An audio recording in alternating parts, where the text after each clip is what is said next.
Jangan lupa klik tombol subscribe, like, share, dan komen.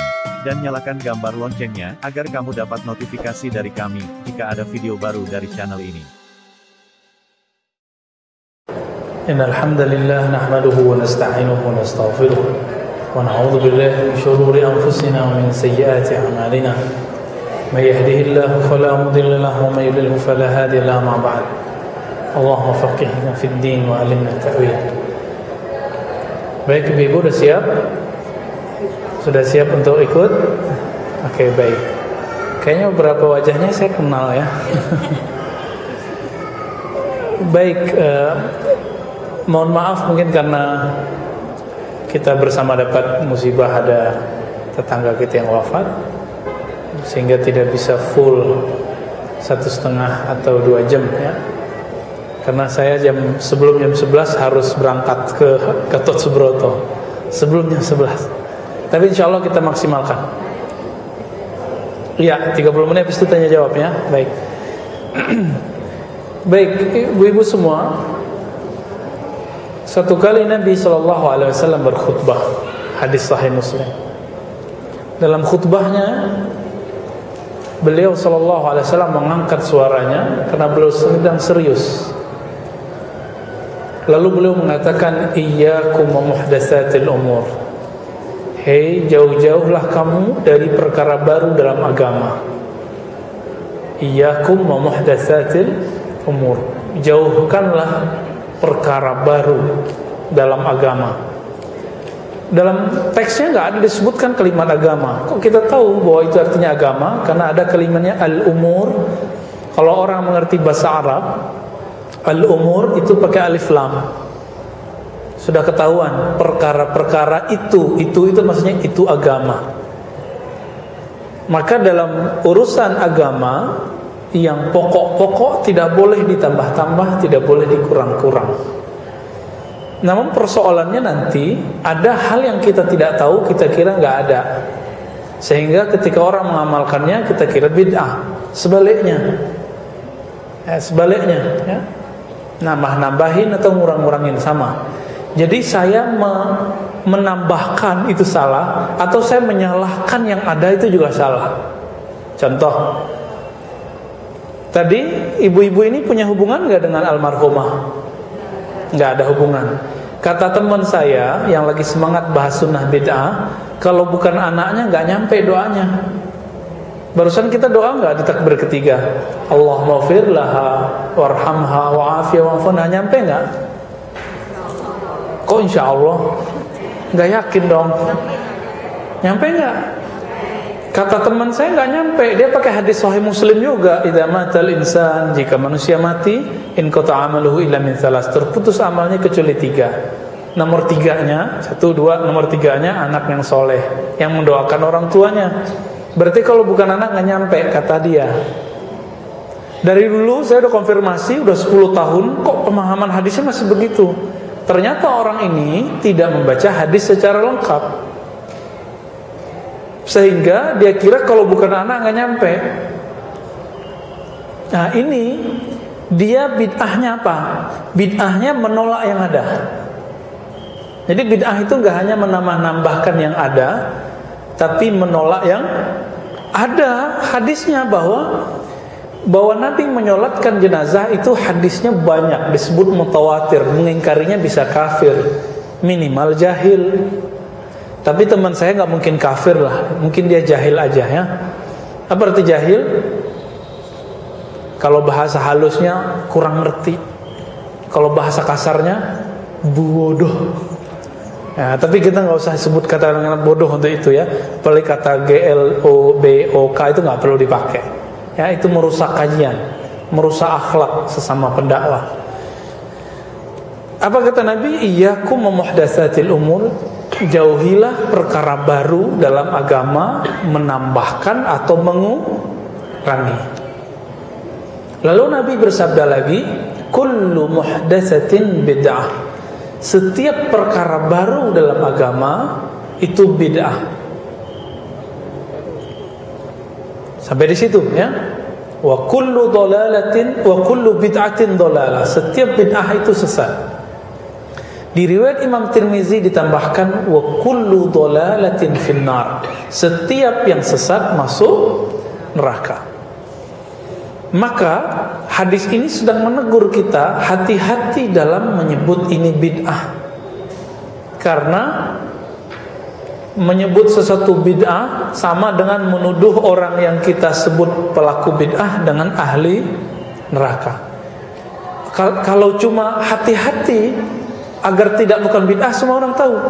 Tapi di situ juga ada hati-hati menilai sesuatu bid'ah. Contoh lain, terjadi ikhtilaf antara almarhum Ustadz Ahli Zikir, Ustadz Arifin Ilham, dengan kawan-kawan kita di Radio Roja. Ya, Ustadz Salafi Radio Roja. Terjadi perdebatan. Tapi Ustadz Arifin gak mau debat. Beliau cuma nulis buku tentang keutamaan zikir, baik berjamaah ataupun sendiri. Namun sampai akhir hayatnya beliau masih dibid'ahkan oleh kawan-kawan saya di Radio Roja, sesama pendakwah, ikhwan kita yang beda manhaj. Nah, ini masuk ke wilayah mana? Menurut Ustadz Fulan di bid'ah, tapi bagi Ustadz Fulan tidak. Nah, di mana masalahnya sekarang? Gimana cara teknik memahaminya? Jadi, selama sesuatu perkara itu masih ada ulama yang mengatakannya itu sunnah, terus yang lain bilang bid'ah, berarti perkara itu belum tentu bid'ah. Jadi ciri-cirinya apa? Belum ada kata sepakat mengenai perkara itu bid'ah, berarti dia belum benar-benar bid'ah. Contoh lagi, ada ustadz di Bogor, dia bilang hadis kunut subuh itu bid'ah, dhaif, maka pelaku kunut subuh bid'ah. Tapi seandainya dia hidup di zaman Imam Salafus Saleh itu abad pertama, kedua dan ketiga, tersebut salafus. Apa arti salaf? Terdahulu, soleh yang soleh. Salaf, soleh, orang-orang terdahulu yang soleh. Orang terdahulu ada nggak yang nggak soleh? Ada, namanya Jaham bin Sufwan, Abu Lahab, Abu Jahal, kan orang dahulu juga. Itu salaf yang tidak soleh. Nah, mereka itu di antaranya ada Imam Asy-Syafi'i. Imam Syafi'i punya kitab hadis sendiri, judulnya Al-Um. Di situ beliau menganggap hadis mengenai kunut itu sahih. Sedangkan ustadz yang di Bogor itu bilang hadisnya dhaif. Kira-kira ikut ustadz atau imam? Walaupun saya gak kunut misalnya, tapi minimal saya menghargai imam. Coba bayangkan, seandainya ustadz ini hidup di zaman Imam Syafi'i, beranikah dia bilang, Syafi'i ente bid'ah, ente melakukan bid'ah? Berani gak dia? Makanya dia kurang mempertimbangkan kata-katanya.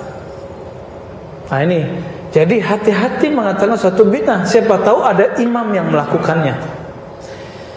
Di beberapa tahun yang lalu ada seorang artis hijrah, lalu dia diajarkan oleh ustadznya lewat YouTube. Nah tadi kan saya tersesat ke sini karena ikut pakai handphone. Saya udah tahu nih, ini masjid kira-kira kalau keluar tol belok kanan dikit udah nyampe. Tapi kiri dikit, kiri terus muter gitu, udah nyampe. Ini kok malah saya dibawa ke teater, Bu.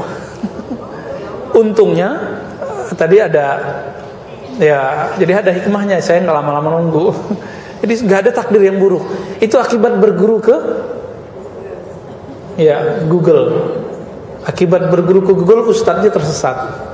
Tapi tersesat itu belum tentu jelek. Siapa tahu kita salah untuk benar.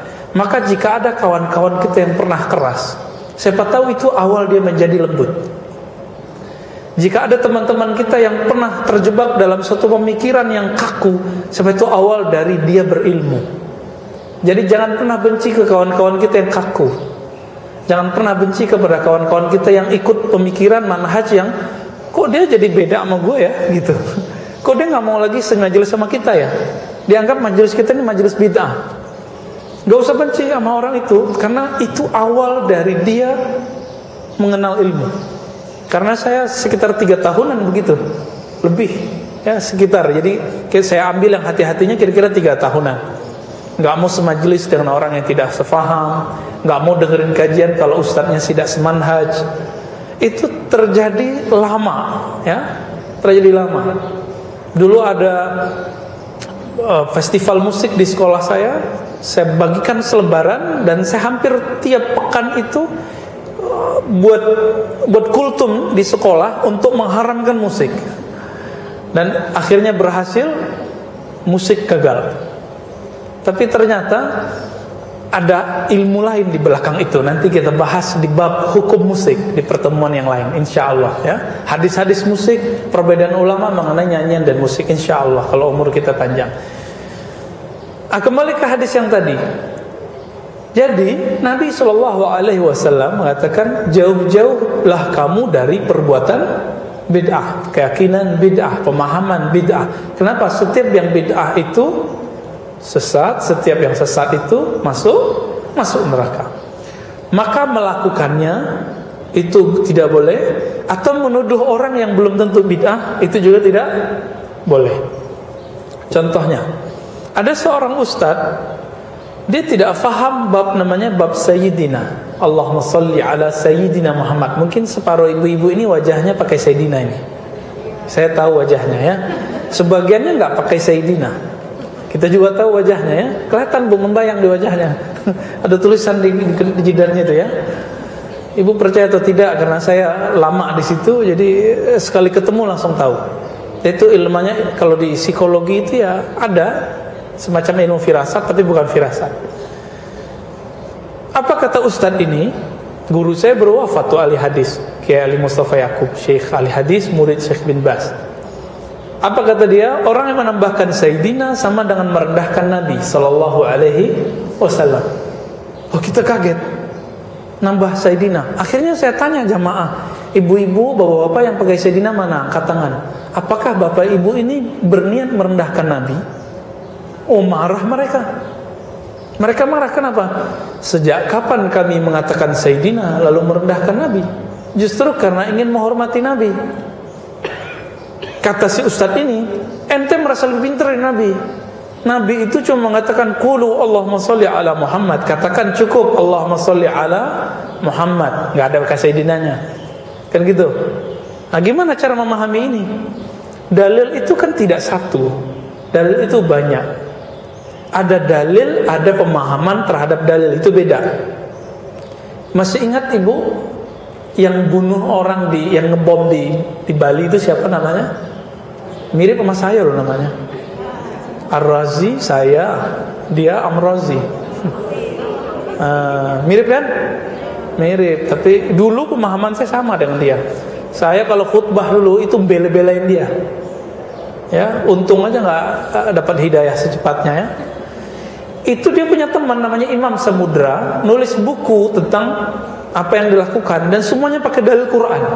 Quran benar gak? Tapi pemahaman dia terhadap Quran benar gak?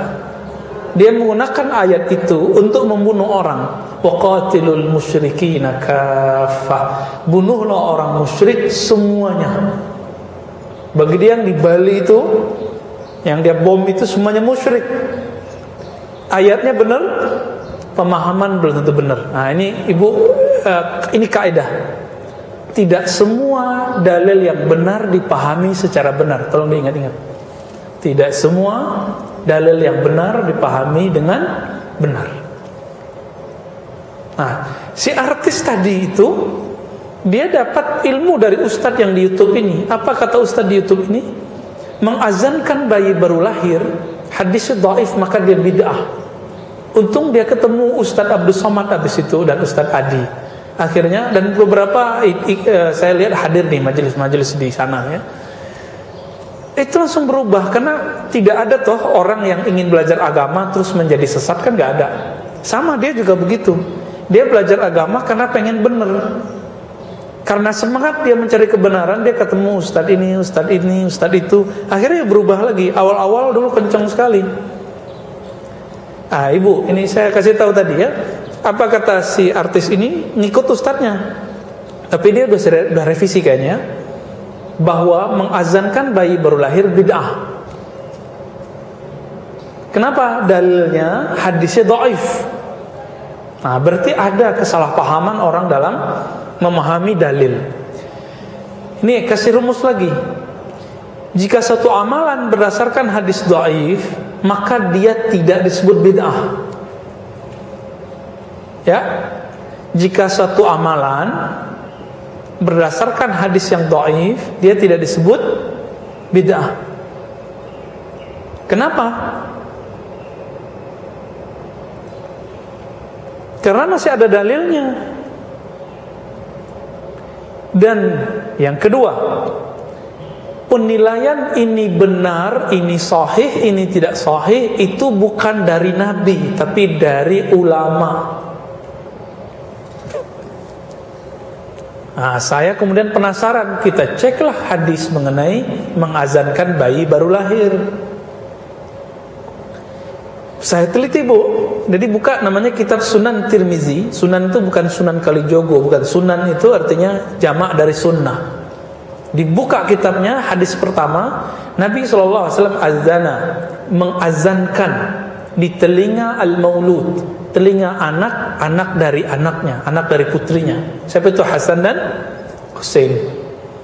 Kita teliti, ternyata ada rawi, periwayat. Jadi dalam hadis itu ada sebut, hadis itu artinya berita. Berita itu dibawa oleh pembawa berita. Bahasa Arabnya rawi. Apa bahasa Arabnya? Tapi rawi bahasa Betawi lain lagi. Ya, baca itu tuh yang baca Barzanjian itu. Rawi ya. Rawi perawi, Bu. Oke. Terus yang saya kaget apa? Imam Tirmizi, murid terbaik Imam Bukhari, mengatakan hadis ini hasan plus sahih. Ar-Razi bilang hadis ini dhaif. Ibu ikut siapa? Imam Tirmizi atau Ar-Razi yang baru kemarin sore doktornya? Imam Tirmizi dong, ya kan? Kenapa Imam Tirmizi bilang hadis ini sahih? Padahal penelitian saya, pemberitanya dhaif. Ternyata di situ sebutkan ini diamalkan oleh ulama salaf. Berarti secara riwayat itu dhaif, tapi secara amalan dia sahih. Jadi ada hadis itu, hadis qauliyah, perkataan, ada fi'liyah, perbuatan. Secara perbuatan itu sudah dilakukan oleh gurunya dari tabi'in dari sahabat dari Nabi. Jadi kan di sahabat Nabi punya murid namanya sahabat. Sahabat itu punya murid golongan namanya tabi'in. Tabi'in itu artinya pengikut sahabat. Oke, terlalu cepat nggak? Nggak ya? Berarti udah sering ngaji ya. Alhamdulillah. Oleh karena itu, banyak hal-hal yang bukan bid'ah sekarang dibid'ahkan oleh kawan-kawan saya. Ya. Jadi sebenarnya dia nggak bid'ah, tapi dia anggap bid'ah. Contohnya majelis zikir, majelis yasin. Walaupun saya nggak demen Bu ikut yasinan itu, tapi saya tahu dalilnya ada. Kenapa saya nggak suka? Karena bukan nggak suka bacanya, tapi nggak suka lama duduknya. Ya, apalagi kalau yang bacanya suaranya nggak enak. Aduh, telinga saya terganggu dah ya. Tapi bukan masalah zikirnya, tapi masalah medianya aja gitu. Maka saya jarang datang yasinan itu jarang. Kecuali emang tetangga gitu datanglah. Sampai debat-debat sama orang terdekat saya. Dia kan ahli yasinan, saya enggak. Datang dong, kan enggak enak sama orang. Tuh ria, saya bilang gitu kan. Jadi datang supaya dibilang tetangga yang baik kan ria. Jadi kalau mau datang karena Allah aja gitu, karena silaturahmi. Baik. Lalu ada pertanyaan sebelum ibu nanya, adakah sih sunnah apa bid'ah yang hasanah, bid'ah yang baik? Adakah? Nah, sebelum sampai ke sana, maka saya kasih definisi dulu. Bid'ah itu kita jelaskan definisi menurut Imam Salafi. Ini di mana-mana saya sampaikan materi ini karena penting sekali. Biarlah dianggap berulang-ulang, tapi ini penting sekali karena nggak semua kita juga tahu kan kajian ini. Al-bid'ah menurut Imam Ibnu Taimiyah, Imam Salafi, wafat tahun 728 Hijriah. Imam siapa? Ibnu Taimiyah. pengikutnya menyebut dirinya salafiyah. Tapi ternyata pas saya cek, antara beliau dengan pengikutnya terjadi perbedaan langit dan bumi. Jauh sekali. Apa kata beliau dalam Majmu' Fatawa Al-Kubra, kemudian didetailkan dalam kitab Iqtida' Shiratal Mustaqim? Bid'ah itu ma lam yadulla alaihi dalilun syar'i. Bid'ah itu yang tidak ada dalilnya dalam syariat. Terus dalil itu bukan hanya Quran, tapi ada Quran, ada sunnah, ada ijma', ada qiyas. Ada 4. Terus tambah lagi, ada maslahat. Maslahat itu contohnya apa? Semua yang maslahat. Contoh, di masa Rasulullah tidak ada namanya tabir antara laki dan perempuan. Lalu diadakan, akhirnya ibu-ibu jadi nyaman di masjid, ya kan? Maka itu maslahat namanya dalam agama. Di masa Rasulullah sholat nggak pakai karpet. Bahkan Ibnu Abbas disuruh oleh dokter mata untuk sholat di atas kayu, sajadahnya dulu kayu, biar kataraknya nggak tambah parah. Tapi beliau mengatakan, saya tidak pernah melihat Nabi sujud di atas sajadah kayu. Maka la asjud illa 'alal ard. Saya enggak mau sujud kecuali di atas tanah, debu. Akhirnya enggak lama beliau buta. Berarti dulu pakai karpet begini bid'ah toh? Belum tentu. Maka bid'ah di zaman Ibnu Abbas belum tentu bid'ah zaman kita gitu.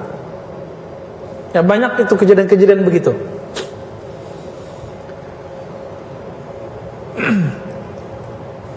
Jadi bid'ah itu apa? Semua yang tidak ada dalil syariatnya, gitu ya. Artinya saya nggak sepakat nih sama kelompok ini, kelompok itu, tapi pas kita tanya dia punya dalil dan proses pencarian dalilnya pas menurut mereka, maka saya tidak boleh membid'ahkan dia. Jadi nggak cukup pakai dalil, tapi harus ada proses memahami dalil. Ada yang disebut dengan SOP, standar ya, standar operasional itu.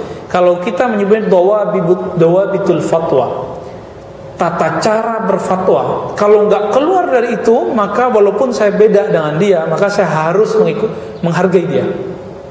Disebut apa? Dawabitul fatwa. Dawabit, syarat-syarat, langkah-langkah berfatwa. Oleh karena itu, dalam kajian kami menemukan amalan-amalan Imam Ibnu Taimiyah yang menurut pengikutnya sekarang dianggap bid'ah, padahal imamnya nggak bilang bid'ah. Contoh, menurut ibu ini kalau habis subuh saya baca Fatihah 40 kali boleh nggak? Pernahkah Nabi lakukan? Habis subuh baca Fatihah 40 kali boleh nggak? Ada nggak Nabi melakukan? Nggak ada atau nggak tahu? Oke, emang nggak ada kok. Saya kan ngaji hadis, alhamdulillah sudah 15 tahun, bolak-balik, nggak ketemu emang. Tapi ada hadis Nabi mengulang-ulang satu ayat. Ada sahabat selalu membaca Al-Ikhlas setiap rakaat. Maka Imam Nawawi nulis satu bab di Riyadhus Shalihin dan Al-Azkar, di Al-Azkar lebih tepatnya, takrirul ayat, mengulang-ulang satu ayat. Misalnya ibu senang Ar-Rahman, diulang-ulang terus karena ustadznya baca Ar-Rahmannya indah suaranya. Jadi bukan karena Ar-Rahmannya, karena suaranya indah, jadi berkesan. Kalau saya suka semua ayat itu ya. Lalu bagaimana dengan Ibnu Taimiyah? Ibnu Taimiyah ternyata pagi-pagi baca Al-Fatihah 40 kali dan ditanya sama muridnya, "Wahai tuan guru, kenapa Anda baca Fatihah 40 kali?" Kan Nabi gak pernah lakukan, kira-kira begitu ya. Apa jawaban beliau? Jawabannya sederhana. Aku baca ini supaya Allah membukakan kolbuku untuk memahami satu ayat yang aku tidak faham. Ini disebut dengan tarekat sufi. Tarekat, oh berarti amalan tarekat sufi itu gak mesti dilakukan Nabi, tapi ada imam yang melakukannya, berarti dia tidak bid'ah. Maka Ibnu Taimiyah dalam kitab Iqtida' Shiratal Mustaqim mengatakan, suatu yang tidak bid'ah itu yang ada dalilnya atau yang ada imam yang istahsanahu, yang menganggapnya baik. Ada imam yang menganggapnya baik, bukan ustadz. Ustadz belum imam, bukan imam sholat juga ya. Imam dalam ilmu agama. Imam dalam ilmu agama. Ini Ibnu Taimiyah. Saya usut-usut ternyata Ibnu Taimiyah berguru kepada muridnya Ibnu Qudamah. Ibnu Qudamah itu pernah berguru ke Syekh Abdul Qadir Jilani atau Jailani, yang kita sebut Qadiriyah. Dan mereka suka begitu, suka ngulang-ngulang ayat gitu, tahlil sekian kali. Oh, berarti Ibnu Taimiyah faham itu. Faham itu karena jaraknya dengan Syekh Abdul Qadir Jilani cuma 2. Ya. Berarti yang lain apa? Kalau ada imam melakukan sesuatu, pertanda kalau barang itu belum tentu bid'ah. Walaupun orang-orang selangit sebumi bilang itu bid'ah, nggak ngaruh. Ya, tapi yang ngamalkan imam, bukan seorang ustadz. Ustadz itu belum tentu imam dalam agama, ya. Lalu kalau sudah paham definisinya, Bu, semua yang tidak ada dalil syariatnya, berarti pemahaman ibu-ibu selama ini bahwa bid'ah itu sesuatu yang tidak dilakukan Nabi, itu tidak benar. Apa itu bid'ah yang Nabi nggak lakukan? Itu nggak benar. Banyak hal-hal yang tidak dilakukan Nabi ternyata tidak bid'ah. Contohnya apa? Nabi tidak pernah sholat sunat wudu dalam riwayat hadis, tapi Nabi memuji Bilal bin Rabah karena beliau salat sunat wudu. Nabi tidak pernah melazimkan salat, melazimkan itu mendawamkan, mengkontinyukan salat duha. Tapi Ibnu Umar setiap hari salat duha, lalu diprotes oleh sahabat yang lain. Apa jawaban beliau? Ni'matil bid'atu hadhihi. Ini bid'ah paling keren. Berarti dia enggak bid'ah. Kenapa? Karena ada hadis keutamaan sholat duha meskipun Nabi tidak lakukan setiap hari. Jadi tolong ibu delete semua pemahaman bid'ah yang tidak lakukan Nabi, itu delete. Sudah di delete belum? Sudah dihapus? Jadi bid'ah itu apa? Sesuatu yang tidak ada dalilnya. Dalil itu juga bisa amal sahabat. Amal sahabat, maslahat, uruf, tradisi yang baik. Uruf artinya apa? Tradisi yang. Adakah dalil setiap Idul Fitri silaturahmi? Ada enggak? Enggak ada. Tapi tradisi orang Indonesia setiap Idul Fitri silaturahmi. Silaturahmi baik enggak? Baik. Dilakukan di Idul Fitri. Makanya Idul Fitri di negeri kita lebih indah daripada di negeri lain. Di Mekah, Madinah cuma silaturahminya setengah jam, selesai, hilang deh, hari itu udah habis Idul Fitrinya. Di negeri kita sebulan masih ada, Bu. Nggak tahu kalau Jakarta sekarang ya. Jakarta BSD kayaknya udah nggak juga. 3 hari doang kayaknya. Baik. Wah, waktunya udah mau habis. Jadi bapak, nggak ada papanya, nggak ada, papanya ada beberapa di situ. Ibu-ibu semua, tidak semua hal-hal yang tidak dilakukan Nabi itu bid'ah. Kalau nggak tahu, tanya dulu sama pelaku amalan itu, apa dalil kamu dan cara memahami kamu gimana. Tapi jangan tanya ke jamaahnya, jamaah nggak ngerti apa-apa. Tanya ke ulamanya. Nah, sampai di situ, Bu. Mungkin ada pertanyaan 5 menit, 10 menit. Silakan. Silakan Ibu tanya pada Ustaz. Mungkin langsung 3 pertanyaan, Pak Ustaz. Enggak, ya. To the point, ya. Boleh. Ini teman saya udah nunggu nih.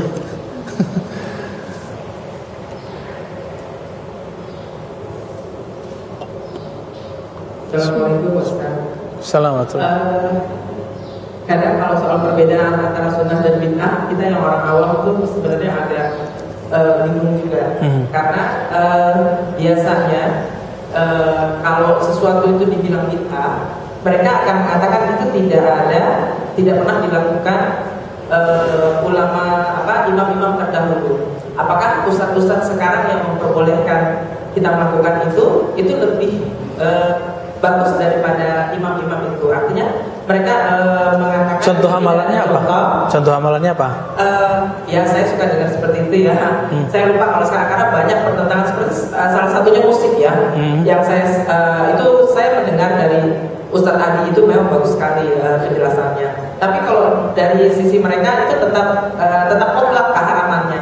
Jadi kita yang orang awam kadang-kadang suka dibikin bingung.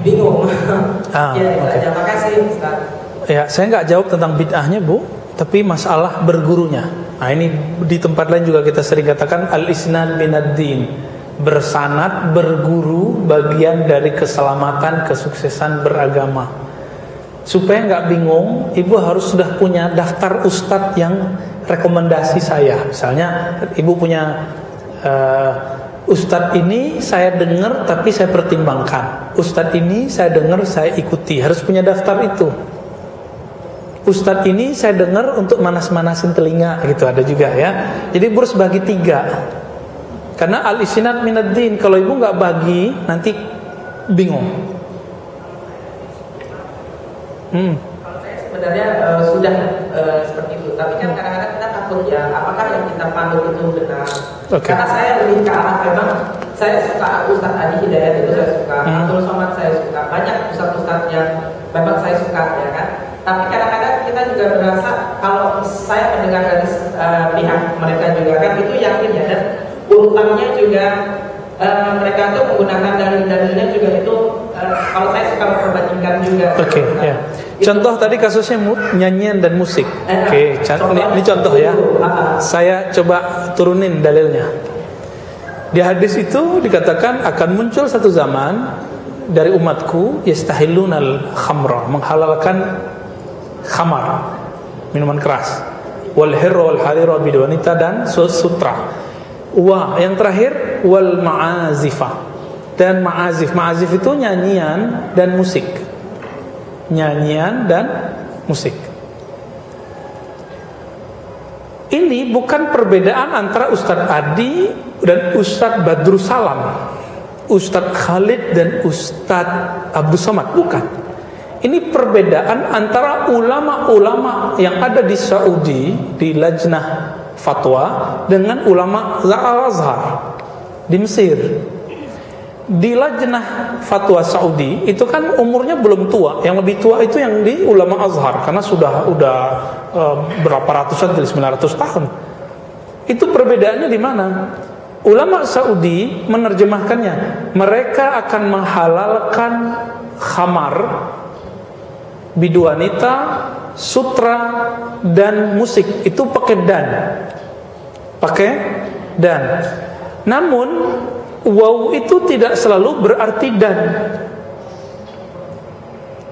Waw itu dalam bahasa Arab kadang berarti bersamaan dengan. Bersamaan dengan. Contohnya ibu buka misalnya surat Al-Hasyr ayat berapa tuh? 10 atau 11. Walladzina tabawwa'ud dara wal iman, tentang orang-orang Ansar. Nanti cek ya, surah Al-Hasyr. Wal iman, waw di situ artinya bersamaan adanya keimanan, beserta adanya keimanan. Itu waw, ada di Quran. Ulama-ulama di Mesir, ulama Azhar, tadi kan ada ustaz Azhar tuh ya. Ya, dari Azhar tuh yang Arab itu bukan? Ya, Mabus Azhar kalau nggak salah, mungkin utusan Azhar. Itu mereka mengartikan waw itu bersamaan dengan adanya nyanyian atau musik. Nyanyian atau musik. Paham di situ? Berarti bukan musiknya yang haram, tapi itu yang kita sebut sekarang bar, diskotik, atau kalau di kampung-kampung dulu saweran. Ya ada minumannya, ada tuanya, ada biduanitanya. Itu. Dari mana kita tahu makna ini? Nah, kata ulama Azhar. Suatu kali Umar bin Al-Khattab, hadis Sahih Bukhari, ya, hadis sahih. Ada yang nggak lebih sahih dari Sahih Bukhari? Nggak ada. Mau ustaz apapun menyalahkan, dia nggak ngerti berarti hadis ini. Suatu kali Hisan bin Sabit, lebih tua dari Rasulullah, apalagi dari Umar, tapi Rasulullah sudah wafat, Abu Bakar sudah wafat, bernyanyi berdendang di masjid. Tiba-tiba Umar melototin. Umar kalau melototin berarti haram atau minimal makruh. Hisan yang lebih tua dari Umar, bahkan lebih tua dari Nabi, mengatakan apa? Apa yang ente lihat? Kamu lihat apaan? Gitu, kira-kira gitu ya. Marah beliau, nggak sopan ente, kurang ajar ente, kira-kira begitu. Dipanggil Abu Hurairah, hei Abu Hurairah, hei semuanya, aku berdendang, bernyanyi di sini di depan orang yang lebih mulia daripada kamu, hei Umar. Terus dipanggil Abu Hurairah, dikatakan, hei Abu Hurairah, bukankah kau menyaksikan? Abu Hurairah mengiyakan, iya. Ini dalil, ini nyanyinya di masjid, Bu. Dia berdendang itu di masjid. Maka Umar kemudian pergi. Umar menganggap gak pantas nih nyanyi di masjid, tapi dia dibiarin. Hisan bin Sabit. Kenapa? Nabi mendoakan dia, Allahumma ayyidhu biruhil quds. Ya Allah, kuatkan si Hisan dengan roh kudus, ruhil kudus. Maka ada penyanyi-penyanyi yang bikin bulu roma kita berdiri, itu dia dapat roh kudus dia. Ya, gitu. Berarti ibu ikut yang mana? Ulama Azhar atau ulama Saudi? Tinggal pilih. Kalau mau yang ketat, ambil Saudi. Dan saya 3 tahunan lebih begitu, capek sekali. Ya, saya ngambil fatwa ulama Azhar. Ya, maka kalau fatwa ulama Azhar dibuat kaidah hasanuhu hasan. Nyanyian musik itu jika kontennya bagus maka dia halal. Bukan wajib, bukan sunat, halal. Jika dia tidak baik maka dia haram. Ya, lanjut. Apalagi? Silakan. Ya, silakan Ibu. Pakai mic, Bu, ya. Assalamualaikum. Saya punya adik, sebenarnya mungkin Pak Ustaz Fakih itu tadi. Jadi dia yang meminta semuanya. Oke. Dia bilang katanya kalau membaca surat Al-Fatihah itu bukan untuk orang yang meninggal. Nggak nyampe gitu ya. Orang yang hidup gitu. Artinya kan Nyampe nggak? Itu pertanyaan Ibu. Ya. bukan nyampe ya, saya sih tetap bertahan. Oke. Bolehkah membaca Al-Fatihah untuk orang mati? Oke, kita langsung jawab. Ya. Oke. Bolehkah baca Al-Fatihah untuk orang mati? Tadi waktu syekhnya baca Al-Fatihah, Ustadz Daur Rasyid nggak baca Al-Fatihah, ya, karena mazhab beliau beda sama yang baca doa. Yang baca doa meyakini sampai Fatihah, Ustadz Daur Rasyid tidak meyakini sampai. Saya ketawa aja Bu tadi, Al-Fatihah, saya lirik tuh Ustadz Daur Rasyid ya. Ya, tadi ada kan Ustadz Daur Rasyid, ya. Tapi dia bisa gabung, nah itu kerennya Ustadz Daur Rasyid. Dia bisa gabung, dia nggak masalah sama dia, tapi nggak tahu di belakang. Yang bilang sampai itu siapa? Dan yang nggak bilang sampai itu siapa? Yang nggak bilang sampai kan ustadz-ustadz yang itu juga. Yang bilang sampai imamnya. Nah, di mana-mana saya sampai berkali-kali, nggak tahu udah berapa kali saya mengatakan ini. Imam Ibnu Taimiyah dan muridnya Ibnu Qayyim dalam kitab Roh, sudah bisa dibeli Bu, diberi di Google itu ada ya, di Tokopedia kayaknya ada. Namanya Ruh, Ibu cari. Ruh Kisti Press. Saya bukan orang percetakan, tapi saya lihat ini orang ini bagus nih nerjemah buku begini nih. Ibu beli ya. Saya punya bukunya 2. Dulu saya kasih ke beberapa kiai di Jawa. Bahwa ada 29 dalil amalan orang hidup termasuk Al-Fatihah sampai kepada orang mati. Sampai kepada orang mati. Berapa dalil? 29 dalil. Siapa yang ngomong? Imam Salafi, Imam Ibnu Qayyim, dan juga gurunya Ibnu Taimiyah. Katanya ikut imam ini, Syekhul Islam. Tapi kok bilang gak nyampe? Berarti bacaannya gak nyampe. Bacaan dia belum nyampe ke kitab itu. Bukan bacaan Fatihahnya gak nyampe ke orang mati. Sederhana kok masalahnya. Jadi saya gak pernah murka kepada orang begini sebenarnya. Cuma kadang-kadang emosi juga. Emosinya bukan karena benci, tapi ente kok susah amat sih dibilangin. Ini imamnya bilang nyampe, imam kamu bilang nyampe. Berarti lebih salaf saya dong daripada kamu gitu. Padahal cara saya nggak jingkrang. Ya. Kenapa saya bilang sampai? Karena imam kamu yang jingkrang itu bilang nyampe. Nah ini contoh, ini canda-candaan sama mereka. Tapi mereka nggak mau canda, Bu, serius terus. Ya nggak apa-apa. Jadi ala kulihal, imamnya bilang nyampe, dan dia bilang masih ada belasan puluhan hadis lagi. Jadi silakan ibu mau ragu dengan ustadz itu atau tenang dengan ikut imam. Oke. Sudah jam 9, 11 kurang 15 Bu. Ya, udah dulu ya. Satu lagi. Oke, 2 menit deh saya jawab.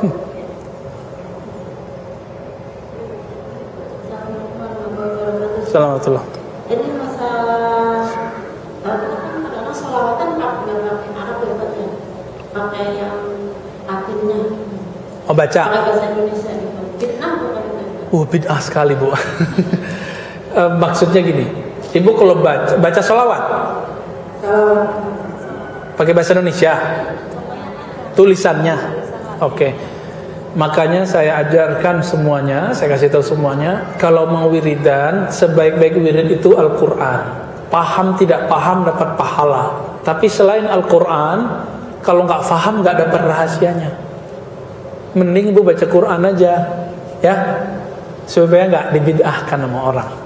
Baik, mohon maaf, seharusnya kita bisa udah 1,5 jam dari tadi, tapi karena kita mendoakan dan mempraktekkan mendoakan orang mati, mempraktekkan hal yang dibid'ahkan oleh kawan kita itu, ternyata dia tidak bid'ah. Semoga kajian ini diberkahi oleh Allah, diridai oleh Allah. Nanti kalau ada waktu kita lanjutkan. Wassalamualaikum warahmatullahi wabarakatuh. Alhamdulillah.